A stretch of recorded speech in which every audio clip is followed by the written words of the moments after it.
Coba saya mau tanya dulu sama teman saya ya, karena Jangan dianggurin lama-lama iya, Mas ya. karena dia juga suka banget gitu kan, apa perawatan gitu kan. Iya bener kan, Yuma? Oh, Gimana? bener dong. Biasanya suka perawatan yang kayak apa sih, Yuma? Boleh cerita dong? Kenapa gitu Saya suka sih treatment-treatment? biasanya ganti-ganti ya, pengen cobain seluruh perawatan. Pernah glowing, terus yang paling sering sih meso rejuve. Ya sama totok wajah yang paling sering. Wajib ya kalau totok Wajib. wajah itu ya. Apapun treatmentnya ada totok wajah. Tapi sebenarnya Katanya totok wajah itu bikin rileks gitu ya, iya. Mbak Yuma ya. Heeh. Bukan bikin apa namanya wajah jadi seperti bayi lagi gitu. Relax karena dipijitinnya kan lama. Gitu. Pijitannya lama. Sebenarnya kalau boleh tahu secara pribadi manfaatnya apa sih kalau misalnya kita itu sering treatment gitu? Apakah memang betul-betul kita rasakan gitu perubahan di wajah kita dibandingkan kita nggak melakukan perawatan gitu? Ya berasa lebih bersih, lebih sehat, berasa cantikan. Asik. Kira-kira kalau saya ditotok wajah itu kira-kira bisa tidur nggak ya? Enggak, mending itu ditotok gini aja ya. Pakai palu ya? Iya. Oke.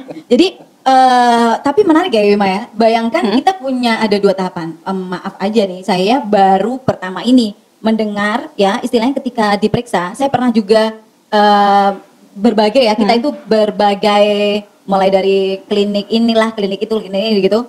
Tapi yang memeriksa tapi dengan didahului pembersihan wajah terlebih dahulu itu kayaknya cuma di Poliestetik Rumah Sakit Yasmin. Cuma di Oke. Terus kemudian kalau boleh tahu nih di Poliestetik ada apa aja ya? Sebetulnya ada banyak ya, tapi Yang umum-umum tuh kan biasanya kayak facial gitu iya, kan itu di kalau mana-mana. kita membedakannya tuh plus ya di Yasmin ya. Jadi nggak cuman sekedar facial.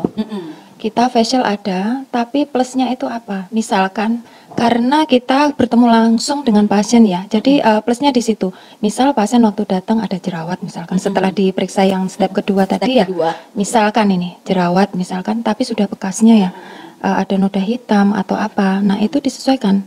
Misalkan bisa pakai mesoakne. Kalau jerawat pun itu nanti bisa dibagi-bagi. Jerawat yang masih meradang itu dengan treatment facial mini facial ya. Jadi nggak dipaksa-paksa ya? Enggak. Kadang-kadang tuh sampai kayak trauma gitu deh, dijudet-judet. Iya. Jarum. Saya pernah loh itu. Karena jarumnya habis ya. Si apa namanya yang terjadi itu pakai paku. Masya Allah. Itu terlalu ah. itu treatmentnya di mana itu kalau pakai paku? Ya pasti bukan di sini.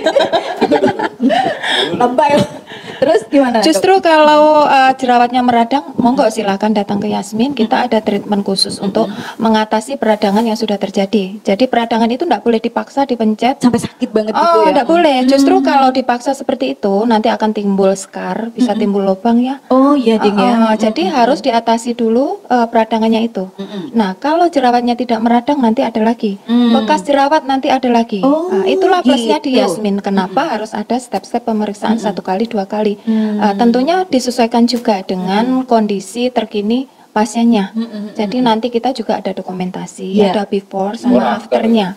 Jadi ada dokumentasinya. Betul, iya. Jadi nanti tahu progresnya pasien ini ada perubahan enggak sih? Nah, satu lagi, telaten dan tidak instan di Yasmin ya. Iya. Jadi nggak bisa kalau misalkan 1 kali datang tuh besok udah menjelma glowing gitu. Kalau seperti itu saya bisa mengerjakan. Gimana? Pakai efek komputer. Itu sepersekian detik udah bisa. Itu kan fotonya, Nggak ada efek samping ya? Tanpa efek samping.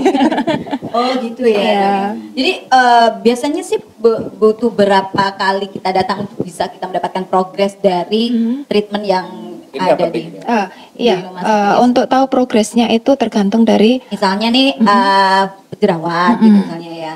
Jerawat butuh berapa kali gitu biasanya untuk benar-benar bisa mulus kembali gitu. Biasanya ada juga yang lain selain telaten perawatan ya.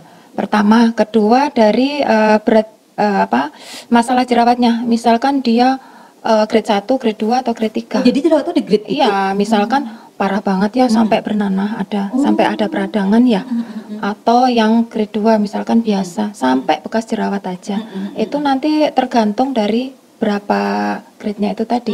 Yang kedua, ketelatenan pasien itu sendiri. Yang keempat, respon. Dan yang kelima, biasanya saya tetap edukasi ke pasien. Mulai dari habit, misalkan apa yang boleh, apa yang nggak boleh untuk orang berjerawat. Jadi selalu setelah treatment itu saya selesai, itu biasanya kita edukasi. Perawatan yang di rumah yang penting juga kali ya. Kita edukasi. Bukan hanya sekedar berpatokan pada waktu dirawat di klinik estetiknya. Betul. Biasanya sambil saya treatment itu saya, kalau misalkan pasien kooperatif, biasanya suka pasiennya ya saya ajak ngobrol. Jadi edukasinya di tengah-tengah kita treatment sambil ngobrol. Jadi mencairkan suasana juga, pasien nyaman, saya juga nyampe informasinya ke pasien. Jadi Nah, seperti ini cocok sekali dilakukan berdua ya, mungkin bareng dengan sahabat. Iya, benar. Ya seperti Bang Alvin aku sama Yuma gitu kan. Yuma sebenarnya kalau boleh tahu itu kendala apa ya yang paling sering dialami gitu yang berkaitan dengan kesehatan kulit gitu? Yang selama ini di jerawat mungkin ya. Jerawat terus flek. Kalau aku sih masalahnya pori-pori besar. Besar ya kalau besar sekali. Oke, pori-pori besar, jerawat, flek itu adalah masalah umum ya dok yang dialamin oleh kaum perempuan terutama di umur-umur yang sudah di atas 30 di atas tahun. 30, 40. Nah, sebenarnya perempuan merawat diri itu di umur berapa? Apakah harus seumuran kami nih yang ibarat sudah 17 tahun. mama-mama ya yang Lebih. masih ataukah sebenarnya umur berapa gitu orang udah mulai harus waspada dengan kulitnya atau melakukan perawatan? Oke, proses menua itu sebetulnya dimulai dari 20 sampai ke 30, 25 sudah mulai ada proses itu secara perlahan-lahan tapi ya akan makin cepat kalau usia kita bertambah 30, 40 jadi pelepasan sel kulit matinya akan semakin bertambah cepat. Oh gitu. Jadi seperti itu, misalkan yang umur 20-an itu 30 hari sekali. 1 bulan sekali. Ya, kalau Kalau kita misalkan berapa kali gitu datang lagi? Belum tentu sebulan sekali sesempatnya sih. Kadang 3 bulan. Iya. Obrolan kita pada kesempatan hari ini ya, sampai-sampai ya itu tadi saya mengikutnya wah ini Iya dong, kalau perempuan kan memang begitu Bang Andri. Nah, Kalau udah ngobrol. kita akan sambung ya, sambungannya di sesi selanjutnya. Oh gitu, Sambil wah nggak mempersilahkan. terasa ya dok.